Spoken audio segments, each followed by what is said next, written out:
Hello guys, আপনারা দেখছেন team রিহাস আর আমি শাশ্বত। এবং আজকে অনেক দিন বাদে আরো একটা বড় রিভিউ নিয়ে এসেছি।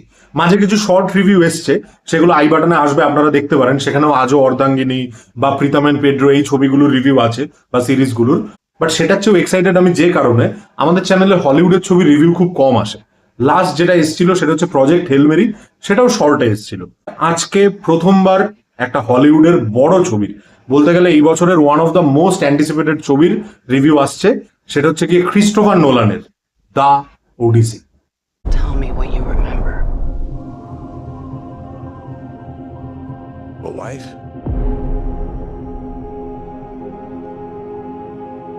A son? And then what? তো কেমন হলো দ্য ওডিসি? এই বিখ্যাত গ্রিক মাইথোলজি থেকে যে মহাকাব্য হয়েছে ইলিয়াড এবং ওডিসি, সেখান থেকেই পৃথিবীর one of the greatest film maker Christopher Nolan ছবি বানাতে চলেছে। অবভিয়াসলি এক্সপেকটেশন হাই থাকে। তাছাড়া এই ছবিটা নিয়ে রিলিজের আগে থেকেই নানা রকম কন্ট্রোভার্সি এবং লোকের একটা স্কেপটিক্যাল মনোভাবও ছিল যে ক্রিস্টোফার নোলান যে টাইম নিয়ে এত খেলে, মানুষকে কনফিউজ করে দেয়, সেই ব্যাপারটা যদি এইটার ক্ষেত্রেও হয় তাহলে অনেকের বুঝতে তো অসুবিধা হবেই। আর যেহেতু এগুলো এক একটা মহাকাব্য, সেই ক্ষেত্রে লোকের আরো অনেকগুলো সমস্যার কারণ তৈরি হবে। এছাড়া কাস্ট এবং ল্যাঙ্গুয়েজ এই নিয়েও মানুষের অনেকগুলো কন্ট্রোভার্সি তৈরি হয়েছিল। বাট আই গেস, আমার কাছে অন্তত, ক্রিস্টোফার নোলান এই সমস্ত কন্ট্রোভার্সিকে পাত্তা না দিয়ে জাস্ট ব্যাপক অসাধারণ একটা কাজ মানুষের সামনে আনতে পেরেছে। তো ছবিটা কেমন বা ক্রিস্টোফার নোলান কিভাবে এই এত কঠিন কাজটাকে এত সুন্দরভাবে অনায়াসে করে দেখাতে পারলো, এগুলোতে যাওয়ার আগেও ওডিসি নিয়ে যাদের ধারণা নেই বা ইলিয়াড ওডিসি এই দুটো নিয়ে যাদের ধারণা নেই, আই গেস অনেকেই জানে, আমার চেয়ে বেশিই জানে। আমি গ্রিক মাইথোলজিতে খুবই কম পণ্ডিত, কিছুই প্রায় জানি না। কিন্তু যতটুকু জানি সেটা যদি একটু শর্টে বলতে যাই, একেবারে ছোট করে, এর আগে আপনারা ট্রয় বলে একটা ছবি ছিল যেটাতে ব্র্যাড পিট ছিল। ট্রয়, সেখানে ইলিয়াডের পোর্শনটা দেখানো হয়েছিল।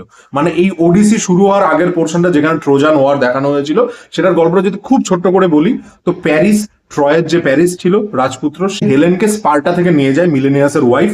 বাট গ্রিসের রাজাদের মধ্যে এরকম একটা চুক্তি মতন ছিল যে হেলেনকে যদি কেউ হাত দেয় বা তাকে যদি কেউ নিয়ে যায়, তাহলে আমরা সবাই একত্রিত হয়ে এই যুদ্ধে যাব।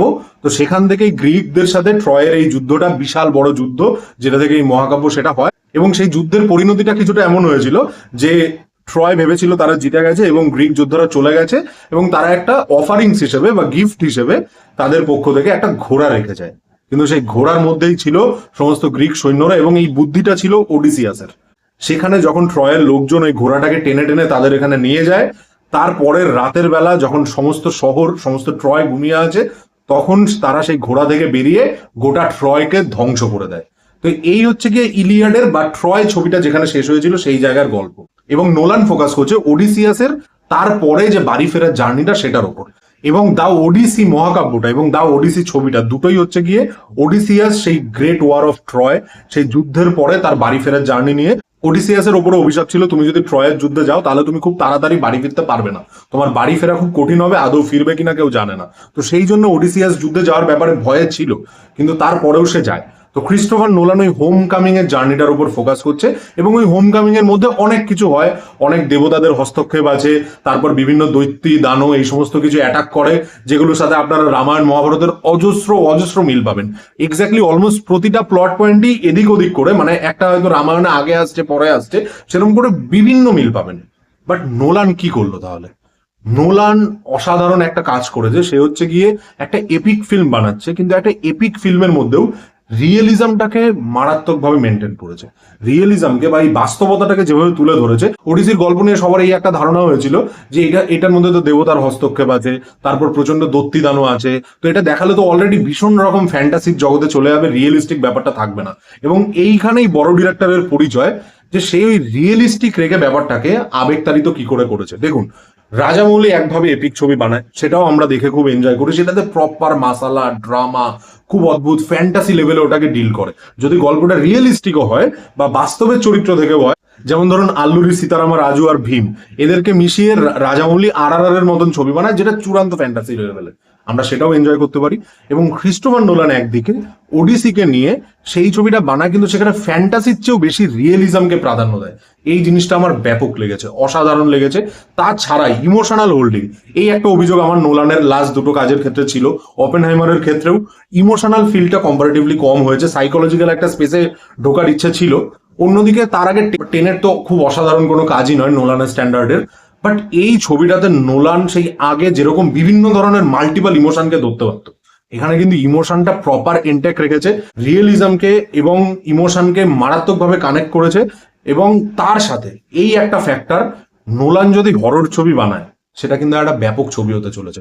কারণ ওডিসির মধ্যে যত ক্রিচারদের ব্যাপার হোক বা অন্যান্য মায়াবী ব্যাপার হোক, সেগুলোকে সে অনেকটা হররের মতন ট্রিটমেন্ট করেছে। যেমন এখানে সার্সি বলে একটা ক্যারেক্টার আছে, সার্সি বেসিক্যালি ওডিসিয়াসের সমস্ত সৈন্যদেরকে শুয়োর বানিয়ে দেয়।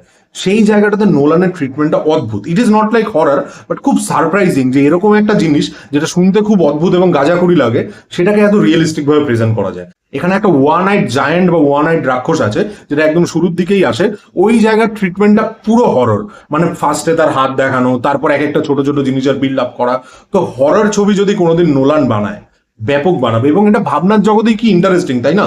যে যে ফ্যান্টাসি গুলোকে, সেগুলোকে আমি হরর লেভেলে চলে গেলাম এবং সেই জিনিসটাকে ট্রিট করলাম ওইভাবেই। এবার যদি এই ছবিটাতে নোলান বাদেও বাকি লোকজনের কথাবার্তা বলি, ফার্স্ট অফ অল তো পারফরমেন্স। ম্যাট ডেমন ব্যাপক পারফরমেন্স দিয়েছে, মানে আমার পক্ষে আগামী দিনে কঠিন হবে। এই ট্রয়তেও ওডিসিয়াসের একজনের ক্যারেক্টার ছিল এবং সেও ভালো অভিনয় করেছিল, বাট ম্যাট ডেমন এই ক্যারেক্টারটার মধ্যে পুরো জান ফুকে দিয়েছে, অসাধারণ লেগেছে। তাছাড়া অ্যানি হাথওয়ে, যাকেও নোলানের ছবিতে আপনারা আগেও দেখেছেন, সে পেনেলোপের ক্যারেক্টারটা করেছে, অর্থাৎ ওডিসিয়াসের বউ। দুর্দান্ত পারফরমেন্স দিয়েছে, জাস্ট অসাধারণ।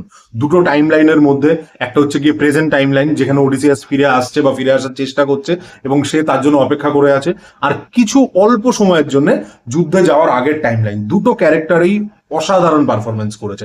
আমার যদি কারোর অভিনয় খারাপ লাগে সেটা হচ্ছে গিয়ে টম হল্যান্ড খুব একটা আলাদা কিছু অ্যাড করতে পারেনি।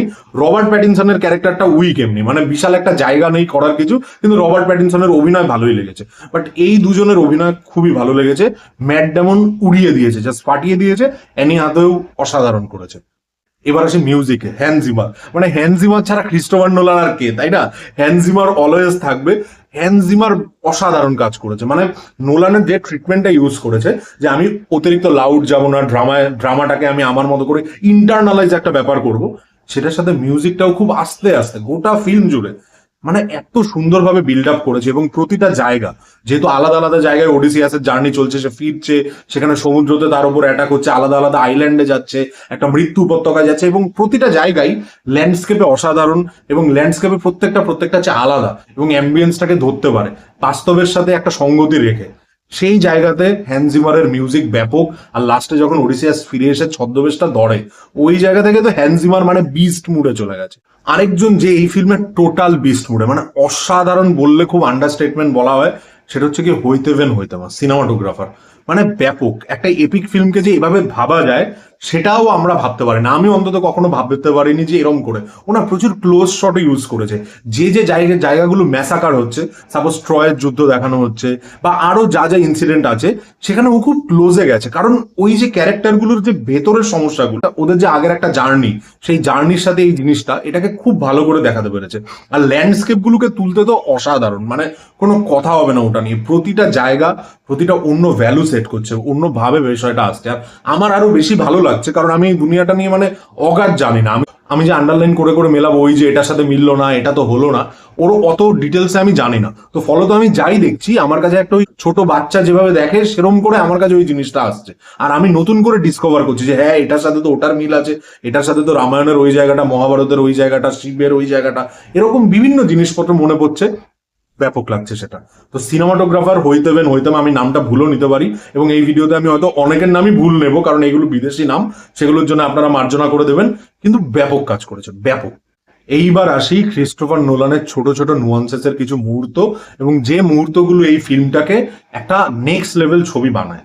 সেটা হচ্ছে এখানে যে জেন্দায়ার ক্যারেক্টার, শি ইজ এথেনার ক্যারেক্টারটা করছে সে গ্রিক গডেস, যে উইজডমের দেবী। তো সেই অ্যাথেনার ক্যারেক্টারটাকে আমরা জেন্দায়াকে দেখতে পাচ্ছি, এবং আলাদা করে তার বিশাল কিছু করার নেই। এমনিতেও ভগবানদের উপস্থিতি এখানে ক্রিস্টোফার নোলান খুব ডাইরেক্ট ভগবানদের নামিয়ে নামিয়ে দেখায়নি। ওই ছোটবেলায় আমরা যেরকম রামানন্দ সাগরের রামায়ণে দেখতাম যে ভগবানরা ওপর থেকে জ্যোতি ছাড়ছে, ফুল ফেলছে, ওইভাবে বিষয়টা করেনি।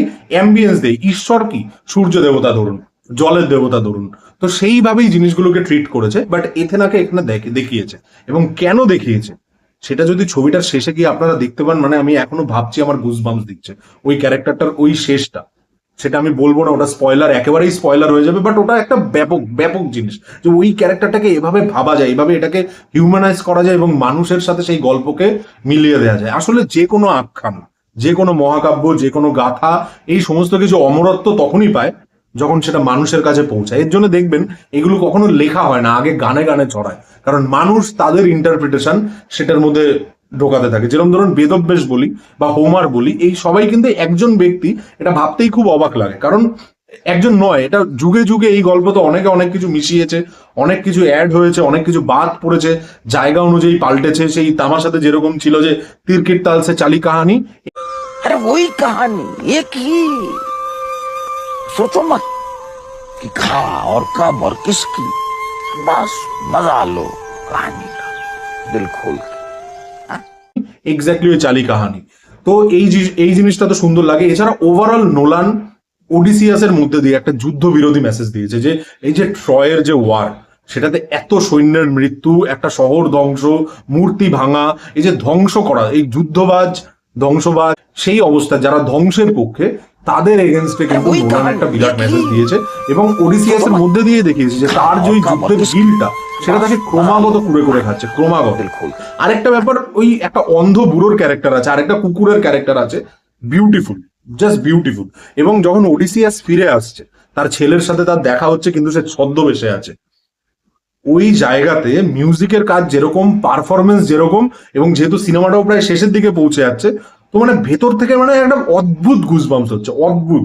তো এই মানে ক্রিস্টোফার নোলান জাস্ট ফাটিয়ে দিয়েছে। আমার যা আমি একটু স্কেপটিক্যাল ছিলাম ছবিটা নিয়ে, বাট হি জাস্ট আউটডান হিমসেলফ কিছু কিছু জায়গায়।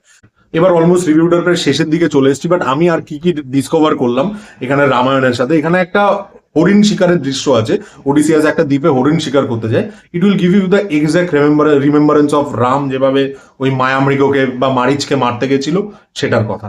তাছাড়া এখানে ছবি যেখানে শেষ হচ্ছে, ওডিসিয়াস যেখানে শেষ হচ্ছে, সেখানে একটা মুহূর্ত আছে, ইট ইজ এক্স্যাক্টলি লাইক হরধনু ভাঙা, বাট সেখানেও নোলান কিন্তু একটা নোয়ার এফেক্ট দিয়েছে, মানে একটা আলো আধারি অন্ধকার, তার মধ্যে দিয়ে ক্লোজ শটের মধ্যে কিছু জিনিসপত্র হচ্ছে, বাট ওই হরধনু ভাঙার দৃশ্যটাও, আমি জানি আজকে যদি রামায়ণ কদিন পর আসবে, নামিত মালহোত্রাস রামায়ণ, বাট সেটাতে আপনারা দেখবেন কিভাবে দেখানো হয়। ফার্স্টে একটা হোয়াইট শট দেখানো হবে, ওই ভানসালির মতো, চারদিকে বাতি বাতি বাতি, অনেক কিছু জ্বলছে, ভিএফএক্স এর জিনিসপত্র চলছে, বাট ওই ভিএফএক্স কে পাত্তা না দিয়ে প্র্যাকটিক্যাল এফেক্টের মধ্যে দিয়ে রিয়েলিস্টিক রেখে যেভাবে ছবি ইকুয়ালি বা তার চেয়ে বেশি সিনেমাটিক তৈরি করা যায়, এটার জন্য নোলান এক্স্যাক্টলি একটা ইনস্টিটিউশন।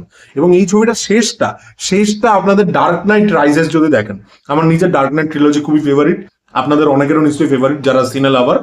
ডার্ক নাইট রাইজেস এর যে শেষটা ছিল, ওডিসির শেষটার মধ্যেও ওই ছাপটা রয়েছে।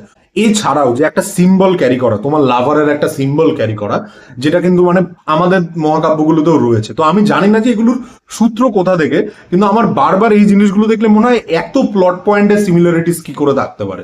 তো সেম, এবং এই স্টোরিটা কিন্তু ক্যারি ফরওয়ার্ড হয় with love, with a soul, এবং সোলটাকে ইন্ট্যাক্ট রাখতে পেরেছে, একটা খুব প্রোগ্রেসিভ বার্তা দিতে পেরেছে এরকম একটা ছবি থেকে। তো খুব ভালো, অসাধারণ। আপনারা যদি ওডিসিয়াস নিয়ে কম জানেন বা ওডিসি নিয়ে কম জানেন, আমার মতো হন, আরো বেশি ভালো লাগবে। আর যদি জেনে থাকেন, তাহলে আপনারা অনেক কিছু ধরবেন যে এটাতে তো সবাই মিলে পদ্মফুল খেয়েছিল, এখানে শুধু ওডিসিয়াস কেন পদ্মফুল খাচ্ছে। আমার শুধু একটাই জিনিস আমার যেটা ভালো লাগেনি, এখানে ওই কতগুলো দানব আসে যারা হচ্ছে গিয়ে পুরো একদম সিলভার দিয়ে কভার থাকে, ওই জায়গার মানে ট্রিটমেন্টটা আমার পার্সোনালি খুব একটা ভালো লাগেনি। আমার মনে হয় ওই ডিজাইনটা একটু অন্যভাবে করা যেত ওদের, মানে যেরকম ওয়ান আইড রাক্ষসটা যেভাবে ডিজাইন করেছে, সেভাবে যদি ওদের ডিজাইনটা করতে পারতো আরো বেশি সুন্দর লাগতো। বাট ওভারঅল ক্রিস্টোফার নোলান অসাধারণ। ওপেনহাইমারের পরে গুরু কামব্যাক দিয়েছে, তো পুরো একদম এত মিঠে একটা নোলান গুড়ের সন্দেশ হয়েছে।